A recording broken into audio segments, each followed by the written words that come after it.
असतोमा सद्गमय तमसोमा ज्योतिर्गमय मृत्योर्मा अमृतम गमय. Om Shanti Shanti. From ignorance, lead me to truth. From darkness, lead me to light. From death, lead me to immortality. मैं हूं Santosh Sirohi.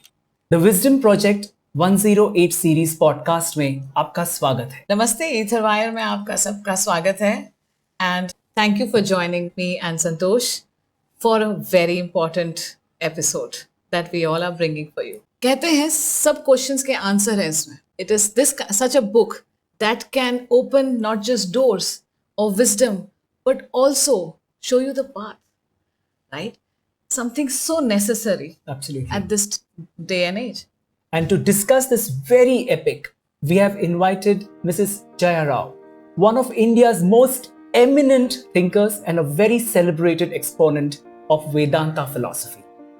With over 4 decades of experience, Mrs. Rao has devoted her life to interpreting ancient texts like the Bhagavad Gita, making them relevant to modern lives. Thank you, ma'am, for joining us. सबसे पहला question, ma'am, the first which comes to our mind is one book, 1 million applications. How is that possible? The Bhagavad Gita is not just a book. It is a scientific treatise on the technique of living. Now, when you buy a gadget, buy a car, an electrical gadget, whatever it is that you buy, it comes with a manual. Yes. An instructions manual. The more sophisticated the gadget, the more detailed is the instructions manual. So the Bhagavad Gita is an instructions manual on the human personality, which is the most intricate and most sophisticated gadget that we could ever imagine. Now what's happening is most of us are born and just because we can breathe, we can walk, we can talk, we think we can live life. The test is, are you happy? If you're not, if you're experiencing stress, trauma, sorrow, depression, there's something wrong in the way we are contacting and operating out of our body, mind, and intellect, our personality. So the Bhagavad Gita helps us with the technique of living so that we can live, number one, successfully, we can be happy internally, and we can grow to our potential. So it's not just one book, a million application. It is infinite application. Okay. Thanks for that correction. Yeah. Right. You know, there are a lot of these mythbusters questions that I have in mind. One of them is it really true that the Bhagavad Gita encourages detachment from life? The Bhagavad Gita emphatically and in no uncertain terms advocates detachment. But our concept of detachment is wrong. When the Bhagavad Gita says detachment, it is not physical separation from the world or from our loved ones. Detachment simply means pure love. What we call as love nowadays is love plus selfishness. That is attachment. So detachment is what we consider as love minus selfishness. So the more unselfish we become, the more thought of self we remove from our personalities and our minds, the more detached we become. Now detachment is not physical. You could be in the world, you could be in your families, you could be very much interacting with them, very engaged with the world, and yet be totally detached, like Krishna was. Krishna is an epitome of detachment. He never went back. He never retraced his steps. He was never attached to anything or anybody. But what dynamism, what power, what objectivity, what clarity of thought that he had, wherever he applied himself, there was peace, there was happiness, there was growth. So that is detachment. And if we understand the beauty and grandeur of detachment, we would naturally take to it. Absolutely. Can't agree more. So, ma'am, does the Mahabharata portray destiny as a fixed one, or do you think is there a room for free will and and actually a personal choice in face of this destiny? Actually, there is no such thing as luck. Hmm. That one word you must remove from your dictionary. Hmm. There is a word called destiny, Yeah. but that also is self created. Hmm. Like your destiny today is the sum total of all your past actions put together. It's the resultant of all of that. And when we say action in philosophy, it means action, emotion, thought, attitude, intention, everything. So, whatever, see, it is based on a scientific truth where even physics says that for every force, there is an equal and opposite reaction. Yeah. So when we think in a particular way, when we send out emotions to people, when we act in a particular way, you can't expect that it will not have repercussions. It's like throwing a pebble in water and expecting that there will be no ripples. Yeah. So it's like this. You can't throw a pebble in water and expect that there will be no ripples. So when you say destiny, yes, there is destiny, but it's not fixed. Yeah. It's like a bank account. There is your balance is fixed. You can't change it. But with every transaction, it changes Yeah. for the positive or for the negative. And all that we can do is when you understand the law, that it is a law, Hmm. then you understand the best way to live life is to abide by the law. So if you want good things to happen to you, you must send out good things. Yeah. And once you understand that, and then you keep putting in that positive effort Hmm. consistently, constantly, persistently, without looking at the result, because you are assured that the result will come. It's a question of when. Yeah. Because it depends on your past. If your past is very negative, it will take a little longer. Hmm. If it's already positive, you will see miraculous results. Okay. But that it will happen is a given. And once you have this faith in yourself Hmm. that you are the creator of your destiny, you are the creator of your future, then you will not go to a parrot on the road to pick papers to tell you what your future is. Yeah. You will not go to an astrologer or a palmist to see what your future is because you know you are creating your future. Yeah. Yeah.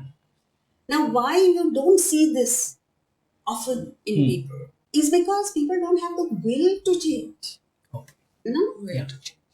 that will must be there. It's like a man with COVID. This actually happened. Was in the ICU on the BiPAP machine. He was seeing people die all around him, and he thought he was going to die. Hmm. So the doctor said medically there's nothing wrong with him. He'll recover. Hmm. But it's in his mind. So he couldn't speak, and I was communicating with him only through messages, WhatsApp. So he says, I see people dying around me. I said, don't see that. In your mind, you must see your daughter, your son, your family that you will go back to. And you tell yourself, I am going to get better. I am going to get out. You'll be amazed. Within 3 days, he was out of the ICU. Wow. The doctors had given up. It's like where life goes, where energies goes. So the law is you become what you think. That's Become what you key. think. That's very key. That's very Yes. key. Yes. So you have to look at your thoughts. What are you telling yourself? What is your conversation with yourself? Yeah. Are you saying, I can't, I'm not good enough? Then you will never be good enough. True. But if you say, yes, right now I may not be in the best of situations, but I can change. And I have the power within me to change. Then that is how a dacoit became one of the Sapta Rishis, Vishwamitra. Yes. That is how an ordinary Narendra became the great Swami Vivekananda. Yes. Absolutely. So it's about positive vibes. It's about creating an aura of positivity around you. I guess that makes a huge difference. Right? Yes, and don't bother about your destiny because there's no way of knowing. True. Agree. Completely. Ma'am, many believe that the Bhagavad Gita is only a religious text, right? Would you say it's more of a manual for kind of a living a balanced life? Absolutely. But if you look at the source of the word religion, it comes from the Latin root re-ligare, which means to join again, which is exactly the same thing as yoga. Yeah. Yoga came from the root yuja, which means to join. Join means we have separated. Yeah. From what? Ourselves. Yeah. Our true identity. We don't know who we are. And so we are rambling. And we believe we are matter, we believe we are finite, we believe we are powerless. We become that. But at any stage, if you shift your thinking and believe that you are that spirit, you become it. This is the secret behind thousands of generations of Indians in the past who were brought up with the prayer, early morning prayer. Tat Brahma Nishkalamaham Nacha Bhuta Sangha. That indivisible Brahmana, that Godhood, not this assemblage of elements. And if you repeat it powerfully enough to yourself, you believe it. So, the Bhagavad Gita, in the true essence of the word religion, is religion, is not a religion against other religions. Yes. But if you look at it from the Wider perspective, it is a technique of living which every single human being should learn. Nowhere in the Bhagavad Gita does it say you have to be a Hindu, an Indian, a Brahmin, nothing. Not even a man. It uses the word yaha, means whoever this person is, anywhere in the world, at any period in time, lives this, is a perfect individual. Wow. That myth is out of our way. Absolutely. Absolutely. Yes. As against other faiths. Yeah. You don't have to owe allegiance to Krishna or any of the Hindu pantheon gods. You can denounce Krishna, you can denounce the Upanishads, you live these principles, you will become God. This is an outstanding example of Buddha. Buddha went anti-Upanishads. But we Indians accept Buddha as one of the 10 avatars of Lord Vishnu. How broad-minded can you get? True. Yeah.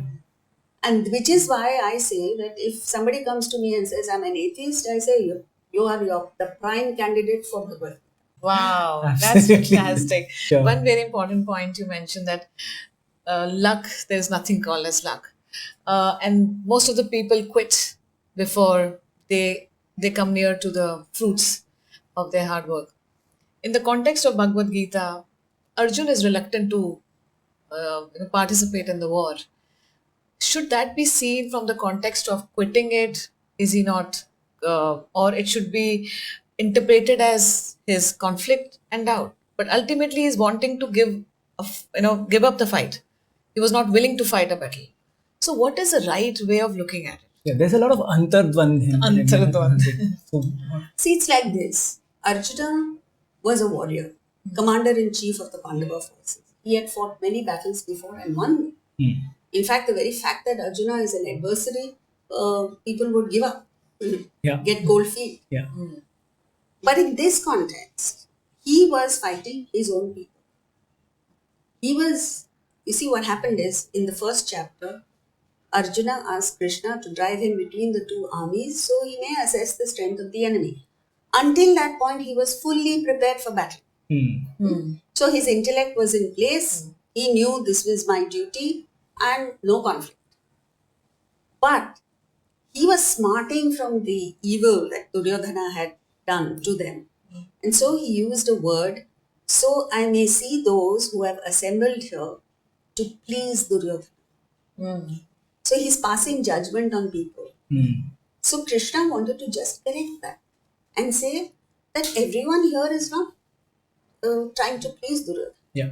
So he took the chariot straight in front of Bhishma and Dronacharya to inspire Arjuna, to convey to him that here are two stalwarts who are not there to please anyone. Yeah. They are just doing their duty.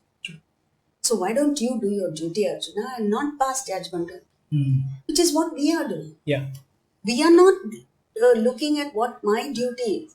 We are looking at, oh, you've done wrong and you've done wrong, passing Correct. judgment on Yeah. others. Mm. So that takes away our energy and vitality. And to that extent, we are not doing what we ought to do. So he wanted to convey this to Arjuna, but it had a totally opposite effect. Yeah. So he viewed it from a personal standpoint. Now, a leader, a warrior, has no business looking at things from a personal perspective. True. Like the moment you have a position of leadership, you become a servant of the state. Yeah. And so he should have just looked at warriors. He should have looked at their formations. Yeah. He should have seen what is my best strategy and how do I go about it. Mm. Instead, he looked at Bhishma, my patriarch, who gave up the kingdom for which these guys were fighting. Yeah. He looked at Dronacharya, the guru who taught him not science and physics, but archery with which he is going to kill him. Yeah. And then he got cold feet. So when you allow your mind, your emotions to take over your personality, you become handicapped. Correct. Very nicely So you look at the explained, senior leadership, Yeah. then looking at the guys down below who are your real force, right, on the ground, and the feet on duty street. before everything else. Yes. Absolutely. Right? That's the character and the dharma of the warrior, which Yeah. is there. Yeah. It's the mind, trying to. In fact, we have a very good section specifically on mind, which we will be covering. Stay tuned till the end of the episode. Ma'am, you mentioned about Krishna. The name itself brings you peace, clarity. The path starts unfolding. Primarily, the whole discourse of Krishna is around a war. So, how should the readers of Bhagavad Gita reflect upon this whole thing? It's around war, and we speak about peace coming out, clarity coming out. So, is the path through war, or how do we play that out? Yeah, see, the first thing that we need to understand is that these epics, Mahabharata, Ramayana, etc., are not to be taken literally. The Mahabharata particularly is an external depiction of an internal battle that is happening. So the Kurukshetra was not fought 5,000 years ago somewhere near Delhi. It is being fought in the hearts of each one of us right now, between the Pandavas, which are our positive tendencies, our upward desires, versus the Kauravas, which are larger in number, which are taking us downward. So there is something in us which says, "Chalo yaar, go eat junk food. Yeah. Don't exercise, laze around, don't put in effort." But there is something else which says, "No, do it, work hard." So this battle is going. And in this battle, because the positives are outnumbered by the negatives, if you surrender to Krishna, Krishna represents a higher ideal, the highest being Atman or the Godhead. Then you gain victory over the negative. Right. So, like if an athlete says, "I want to win the gold for my country," then he gets a fresh lease of life, and energy and vitality. But if he says, "I'm doing it for myself," then there's very little inspiration that he gets.